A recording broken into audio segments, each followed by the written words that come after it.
Christian Hackenberg joins us. Always great to catch up with the Penn State Nittany Lion. Good to see you, man. Hope things are well.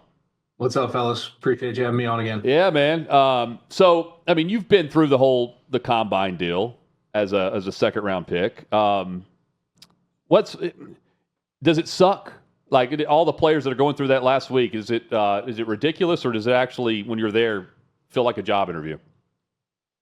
There's elements of both. I mean, it is brutal, and I think that's partly by design, and that's why I've hated how much we've commercialized it up until this point, right? Like, there's so much that goes into it from a TV and just revenue driving standpoint. But at the end of the day, I mean, you hit the field, that's the last thing you do. So you do medical exams, you're sitting in MRIs, you're getting poked and prodded every which way, blood drawn, you're up at 4 a.m, 5 a.m for drug tests randomly, so I think there's an element to it that's good because you're not really able to prepare for all of those things no matter how much you try. But at the end of the day, the commercialization of it and how much I think the fans put into it doesn't really, the reality of the situation doesn't always like come out. So, I mean, it's a brutal experience, but if you're able to get through it, it definitely helps. Do you have any horror stories or memorable meetings that for the bad reasons? Well, there's some fun ones. I mean, for me, the hardest part was I was an underclassman, so I didn't get to do the Senior Bowl or anything like that. So my opportunity to get in front of GMs and ownership was much more limited. Yeah. So my one day, I think I had like 14 of those official ones in a row with like one 15-minute break. So it was just like back to back to back. Probably the most mentally draining like 3 hours I ever had. Who was the toughest on you? The toughest on me? Yeah, it's interesting. Like, no one was really super tough. Really? I remember the 49ers were really funny. Chip didn't say anything. Ryan Day was quarterback coach. Chip didn't say anything the whole meeting. And then the last question he asked me, like, everyone went through everything. Like, you're good. Ryan Day took me through the board session. Like, everything was clean.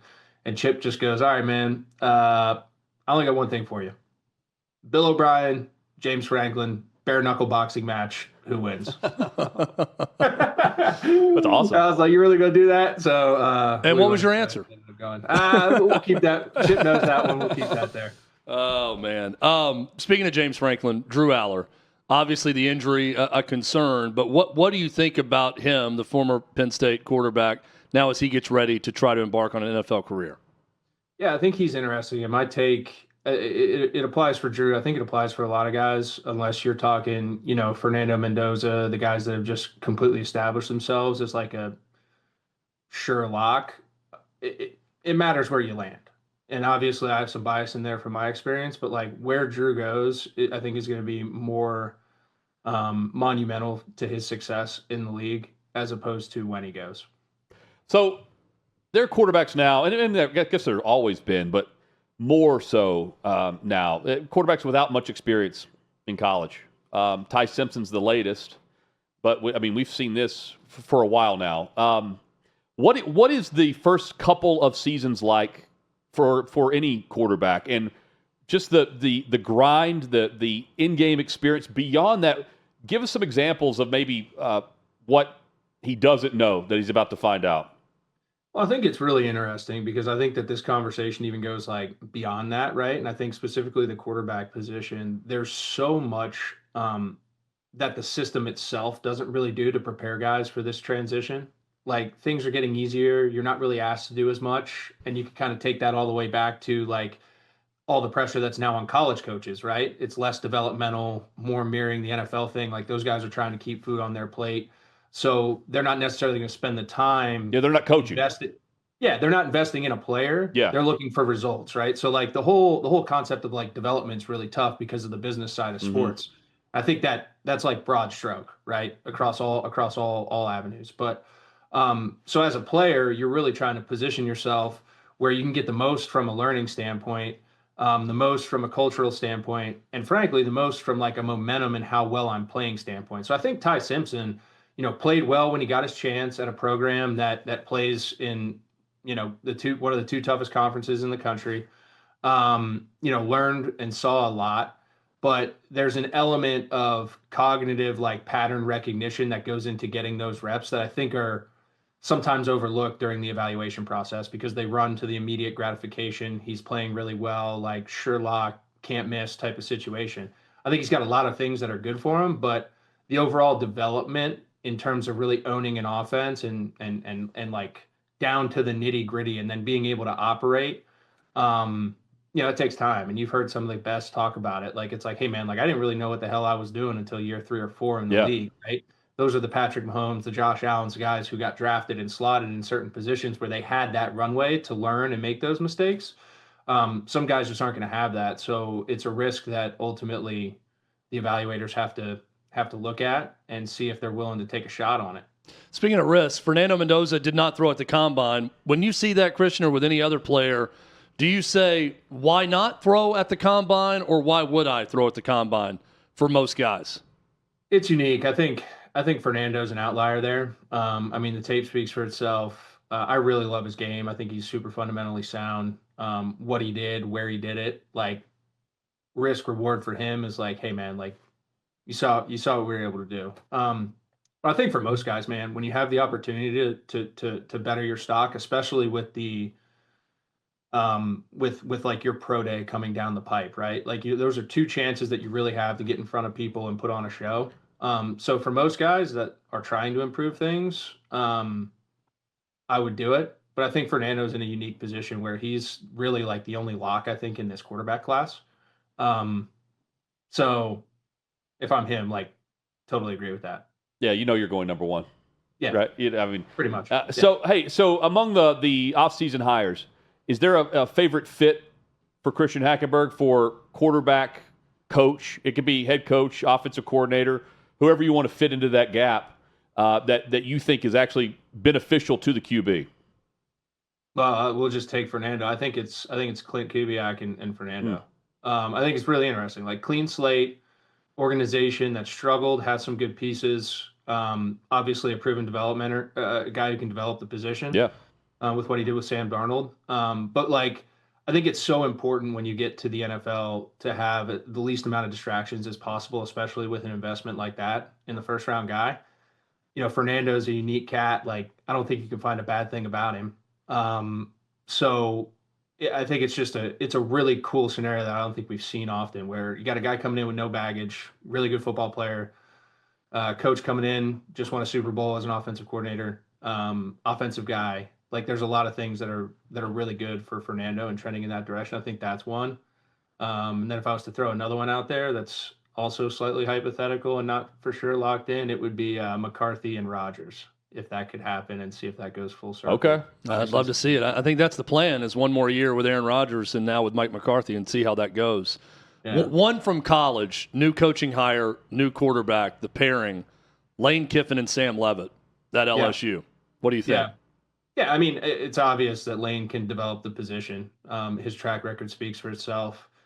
Sam, I think it's really unique because everyone's talked about his upside, his talent, smaller market at Arizona State. He's now going to be able to step into the big leagues, the proverbial big leagues in the SEC. I think that's one to watch for sure. And then obviously the homer in me, I'm excited to see Rocco and Campbell. He's, I think, the most veteran quarterback as it pertains to starts that was in the portal. No new system. We'll see how that translates. It's crazy to me that Penn State, after what felt like an eternity of a search, landed on the guy that I thought they should have just called in the beginning, in Matt Campbell, right? Like all's well that ends well in that search, Christian? Yeah, depending on how you look at it, man, it worked out though. I'm just like, hey man, whatever we got drugged through, all the mud, all the stressful nights, all the back end radio wires that I was getting, and this is what's happening, and then all of a sudden it gets nuked. To your point, I don't think we could have got any more lucky or fortunate or strategic in that situation. See, I wonder if because doesn't he represent himself? Yeah, he does not have an agent. The fact that he doesn't have an agent, he's in the middle of a season. I wouldn't want to reach out to him and piss him off. Yeah. No, and he probably was everything was laid down there too on his perspective. So he probably just said, "Yeah, I'm interested in talking. Let's get back after the season." If I know how Matt Campbell operates, they probably cut wind that at least they could negotiate with him once this season was over, if I had to guess. Christian knows better than us, but I'm assuming they got someone to get with him and didn't just wait until the season was completely over, to where they knew there was a possibility.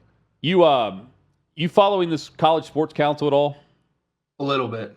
Yeah, I've been tuned in a little bit. You think anything comes of this?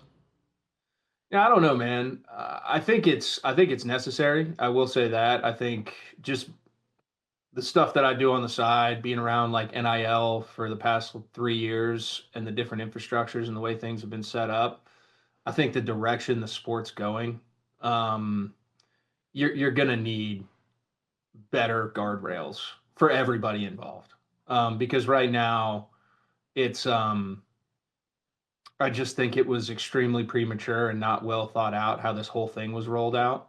And they're trying to backpedal, and you're really going to need to put together a consortium of people who can get the thing headed in the right direction, because I think that there's elements of it, of all things that need to be included. And like most things, the answer's probably somewhere in the middle and some compromise here and there. But I think you need to have somebody that's got this ship steered in the right direction. Hey, if you like the channel, become a season ticket holder for Hot Mic by clicking the subscribe button below and join the conversation in the comments section. Agree, disagree, we'll join you there in the chat. Now back to Hot Mic.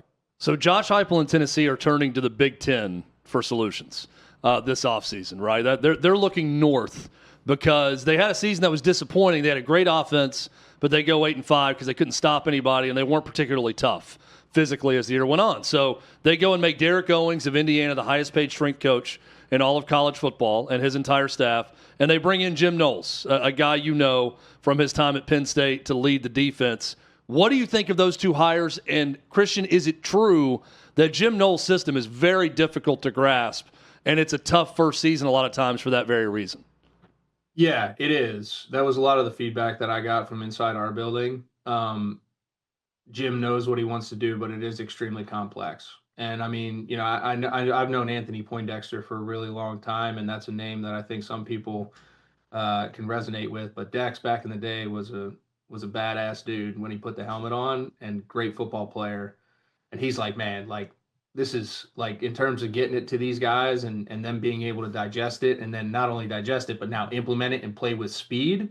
That's a whole nother ball game. So it's a risk. It's a high risk, high reward hire, I think, for me, in terms of, you know, what's your leash, right? Obviously, I think Josh has probably done some evaluation on that standpoint, but if he can get it right, you know, Knowles his resume speaks for itself as well. Why don't we think coaches don't just simplify it a little bit?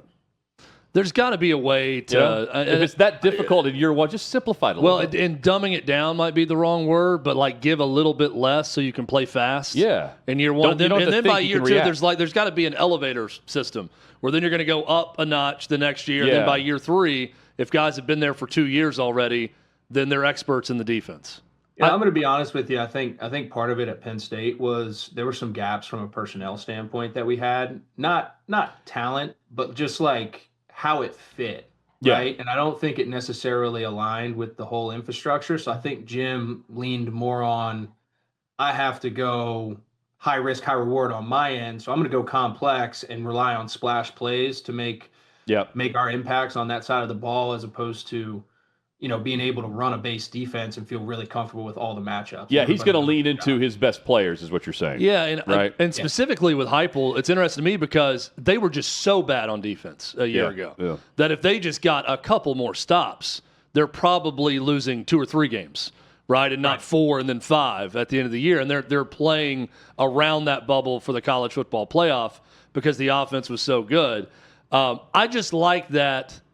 And I don't think he's safe, by the way. I think that there's a scenario where if they backslide again this year, I don't think any SEC coach is completely safe.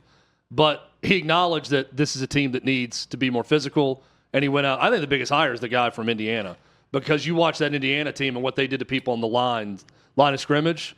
Give me that for any program. That's what you want. Well, listen, man, I mean, I've always said that. Like, that's the one thing that's gotten lost in the sexiness of college football now, points and putting butts in seats. But it's a really simple game, man. You can win the lines of scrimmage. Like, you're gonna put yourself in a position to win every football game. And I agree with you. I mean, I think that there's an element of that. And Tennessee's always had the personnel in terms of like the size and the body types and where you want the positional guys. Like their defensive line's always big, strong guys. So being able to really get that aligned, I think, from the foundational side where you maximize those skill sets and grow those guys, and then from the schematic side with a guy like Jim Knowles being able to put it all together. And to your point, I mean, he's had the offensive side, From a Penn State perspective, sorry, Christian. From a Penn State perspective, I'm always looking at Ohio State, Michigan, some of the top, now Indiana, you throw in that mix. But who are we competing with, or who should we be competing with in the conference as far as rivals and recruits and everything else? Your reaction when the Sharon Moore thing went down at Michigan, was it, here's a huge opportunity now to take advantage of this? And then your reaction following up with that when it's Kyle Whittingham and his track record as the hire, do you feel worse about it from a Penn State perspective or about the same with what they just went through? Listen, I think that's actually a really good question. I'm happy for that, right? But the way that I look at it is I think Matt Campbell's brought a really refreshing take onto recruiting. And it's something that like I lean into from an ethos standpoint, just because again, my experience, like Bill didn't really care about stars or who was recruiting who. Like he was really, really confident in his evaluation process, and trusted it. And those are the types of guys he attacked, like whether they had stars attached to them or not, whether they had, adversary offers attached to them or not. And Matt's been really, really beating that drum. And I think his GM, Derek Hoodger, same way. Like they're very confident in their talent evaluation process because they've had to do that at a place like Iowa State to be competitive. And now you kind of tool that with the brand, the engine that is Penn State. I really don't think outwardly they're worried about any of that noise. Now, as a fan, like sure you could probably go, down those rabbit holes, but what I would say is lean into the fact that Matt Campbell has a formula. He knows what this place is about. He knows what his system needs from a personnel standpoint. And when you pair that with the brand that is Penn State, I think he's going to do just fine from a recruiting standpoint. Thanks for watching. Subscribe to Outkick Hot Mic. Daily content and more at Outkick Hot Mic on YouTube.